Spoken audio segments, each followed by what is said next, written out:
प्यारे बंधुओं,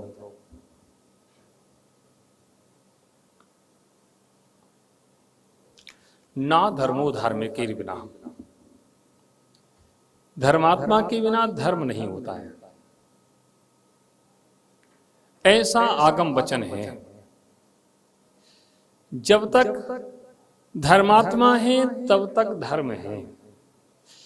धर्मात्मा जिस दिन इस धरती से समाप्त हो जाएगा उस दिन तुम्हारा धर्म भी समाप्त हो जाएगा। जब तक धर्म के पालन करने वाले लोग हैं, धर्म के पालन करने वाले लोगों की जब तक संख्या तुम्हारे पास है या जब तक उनकी सुरक्षा है, जब तक व्यवस्था है, तब तक धर्म तुम्हारा सुरक्षित है। प्यारे बंधुओं, मुनियों के ऊपर उपसर्ग और श्रावकों के ऊपर उपसर्ग, ये तो चला आ रहा है, कोई आज की बात नहीं।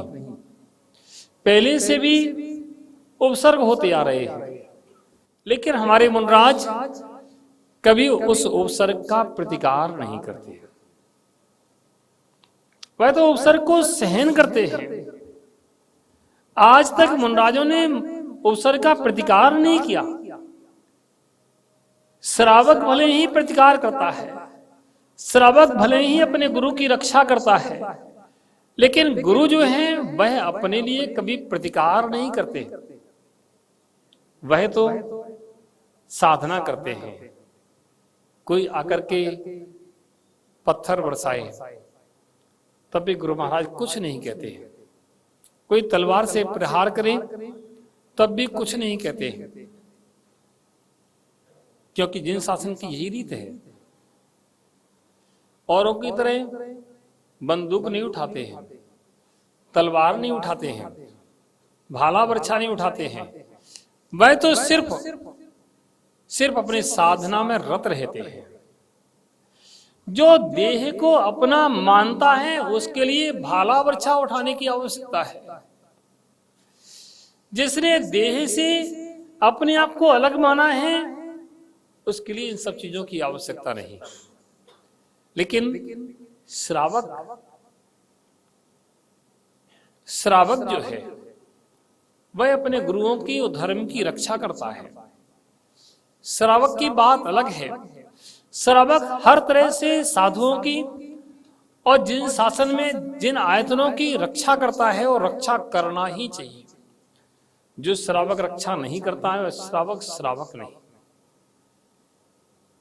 प्यारे बंधुओं, ऐसे रक्षा का भाव श्रावक का होता है और साथ में मुनियों का भी होता है। ऐसा नहीं कि मुनियों को ना हो, लेकिन मुनराज उपसर्ग को सहन करते हैं। दूसरे मुनराज का भाव तो सुरक्षा का हो सकता है। वे मुनिराज खड़े तपस्या कर रहे थे। वे सारे मुनराज जंगल में साधना कर रहे थे। 700 मुनियों का संग ठहरा था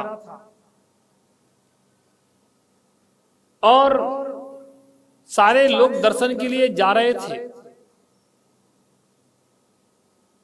संघ के आचार्य थे, उन्होंने कहा मुनराजों से कि देखो, इस नगर में कोई कुछ भी पूछे तुम्हें जवाब नहीं देना है, तुम्हें मौन रहना है। सारे मुनराज आज्ञा का पालन करके मौन बैठ गए, आहार करते और मौन रहते। जो मंत्री थे अपने राजा के साथ में आए, वे भी आए तो देखा सारे मुनराज मौन हैं। जो मंत्री थे वे मिथ्यादृष्टि थे, मुनराज के महत्व को नहीं जानते थे। वह मुनराज की निंदा करते हैं, राजा से कहते हैं ये मुनराज है, कुछ बोलते ही नहीं है, सब अज्ञानी है, कोई जानता ही नहीं कुछ भी, किसी कोई ज्ञान ही नहीं है। लेकिन राजा धर्मात्मा था, राजा बार बार कहता नहीं नहीं ऐसी बात नहीं है। और वे लौट रहे थे, इतने में एक मुनराज जो आहार के लिए गए थे, उन मुनराज ने नहीं समझ पाया, उन मुनराज ने नहीं समझ पाया गुरु का आदेश क्या है, और गुरु के आदेश को नहीं समझ पाने के कारण वह लौट रहे थे आहार से, मंत्री रास्ते में मिल गए और बहस चालू कर दी। तत्व की व्याख्या को जानने वाले मुनराज मौन नहीं रह सके। उनके मुख से निकल गया, तुम मुझे कैसे मूर्ख कहते हो, कैसे अज्ञानी कहते हो। और तत्व चर्चाएं हुई। उस तत्व चर्चा में जिस वृक्ष के नीचे तत्व चर्चाएं हुई, बैठ करके वहां उनको परास्त कर दिया। उन मुनराज ने हार मान करके खींच करके वो चले गए, लेकिन साधु संघ से बैर बांध लिया। वे मुनराज संघ में आए, अपने गुरुदेव के लिए बताया कि आज ऐसी घटना घटी। गुरुदेव कहते हैं कि आज तुमने अच्छा नहीं किया, तुमने अच्छा नहीं किया, ये बात ठीक नहीं हुई। क्यों? क्योंकि वे मिथ्या दृष्टि है।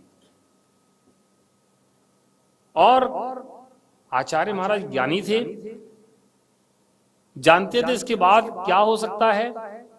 उन्होंने कहा कि जाओ, अगर संघ की रक्षा करना है, धर्म की रक्षा करना है, तो तुम जाओ उसी वृक्ष के नीचे जाके बैठ जाओ जहां तुम्हारा वाद विवाद हुआ है। वह मुनराज चले जाते, उसी वृक्ष के नीचे बैठ जाते हैं। उधर से वह मंत्री चारों, जिन्होंने बैर बांध लिया था, रात्रि के समय तलवार लेकर के आ गए और तलवार से मुनराज के ऊपर प्रहार कर दिया। लेकिन उस जंगल का जो देवता था, वन का देवता था, वह यक्ष था। वह देखता है तो उन चारों को वहीं कीलित कर देता है। वह तलवार ऊपर उठाए हुए ऐसे ही रह गए, वहीं कीलित कर दिए गए। प्रातः होते जब लोगों ने देखा कि मुनराज के ऊपर तलवार उठा रहे हैं, ओह ये बहुत पापी है, अब हाथ नहीं हिल सकता है। क्षमा मांगने लगे। अन्य लोगों ने कहा, राजा ने भी कहा कि इसको तो कठोर दंड देना चाहिए, ये हमारे राज्य में रहने लायक नहीं। जब मुनराज की आंख खुली तो उन्होंने वन देवता से कह दिया कि इनको क्षमा कर दो, इनको जाने दो, इनका कोई दोष नहीं है, मेरे ही कर्म का उदय होगा। वहां से छूट गए, देश निकाला दे दिया गया और वह वहां से चल करके हस्तिनापुर में राजा पद्म थे, राजा पद्म के पास पहुंच गए। राजा पद्म के राज्य में बड़ा आतंक फैला था। पड़ोसी राजा विद्रोही था, वह आतंक फैलाता था और बड़ा मुश्किल पड़ रहा था। राजा पद्म उस राजा को, इसके जो आतंक फैला रहे थे, उनको पकड़ नहीं पा रहे थे। चारों मंत्रियों ने कहा, ये पहुंच गए राजा पद्म के पास कि मैं इन सबको पकड़ सकता हूं। राजा पद्म ने कहा, अगर ऐसा है तो मैं तुम्हें मुंह मांगा इनाम दूंगा, तुम इनको पकड़ के बताओ। और उन्होंने वह पड़ोसी राजा को पकड़ लिया। राजा पद्म उससे प्रसन्न हुए। खुश होकर के राजा पद्म ने उनसे कहा कि बताओ क्या मांगते हो।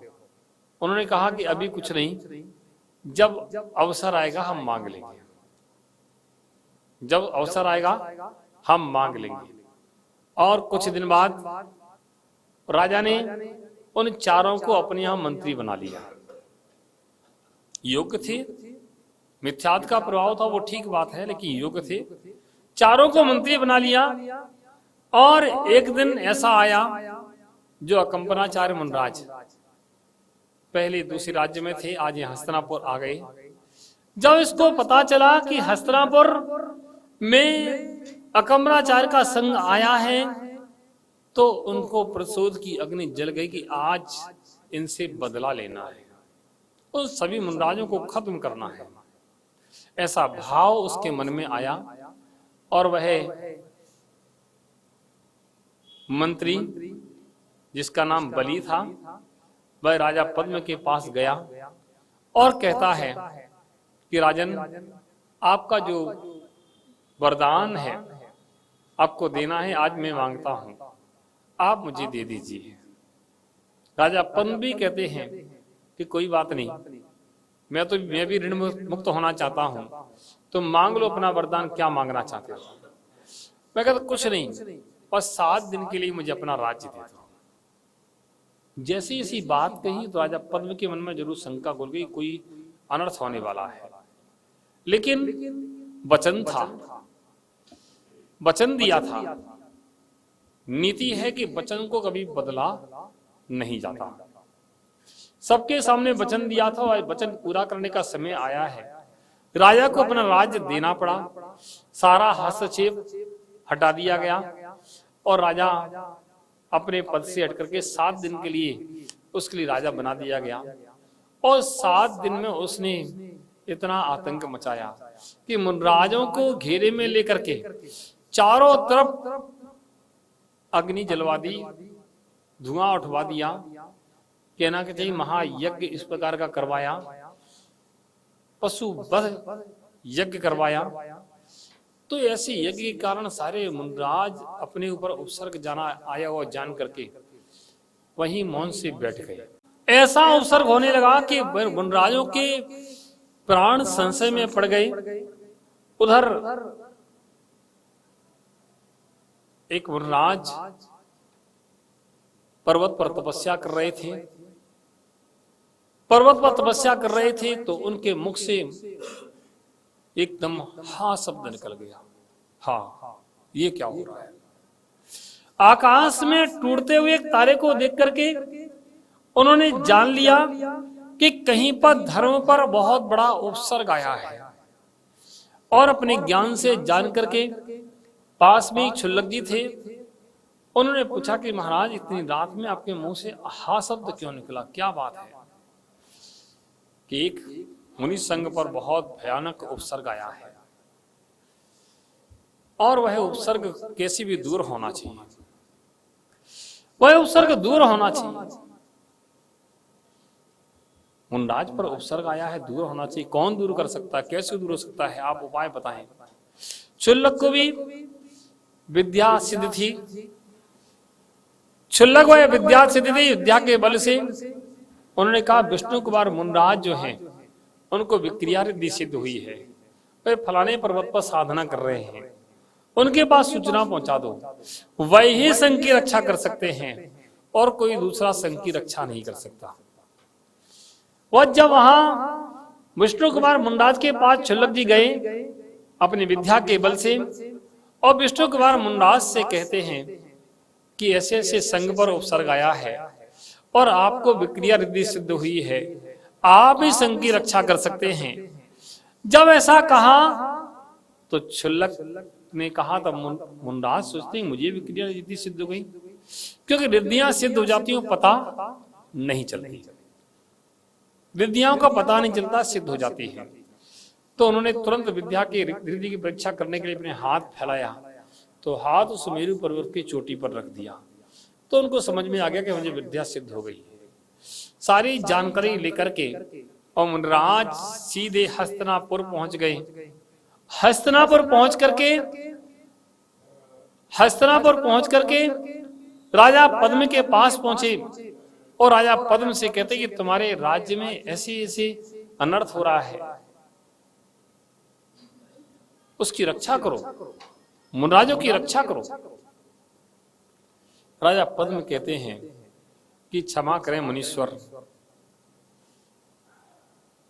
मैं मजबूर हूं, मैंने अपना राज्य 7 दिन के लिए बलि को दे दिया है और उसके लिए राजा बना दिया है। अब मैं उस समय कुछ नहीं कर सकता हूं, मैं क्या करूं?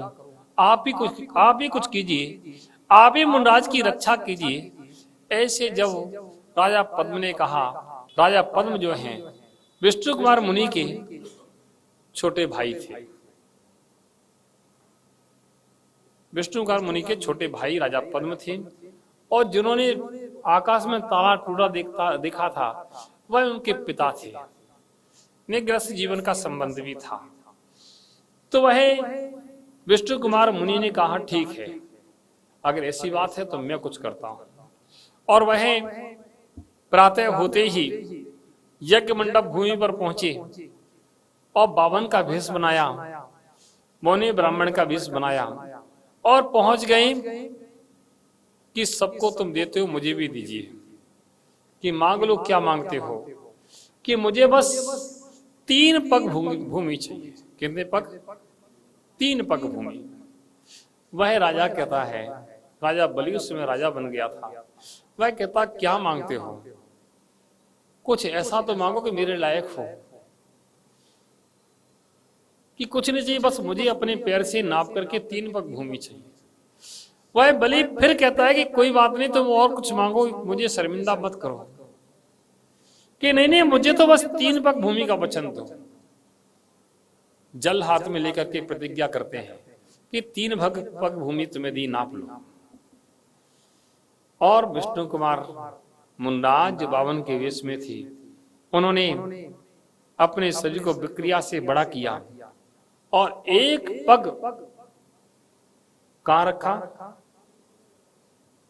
मानसुत पर्वत पर, दूसरा पग सुमेरु पर्वत पर रख दिया।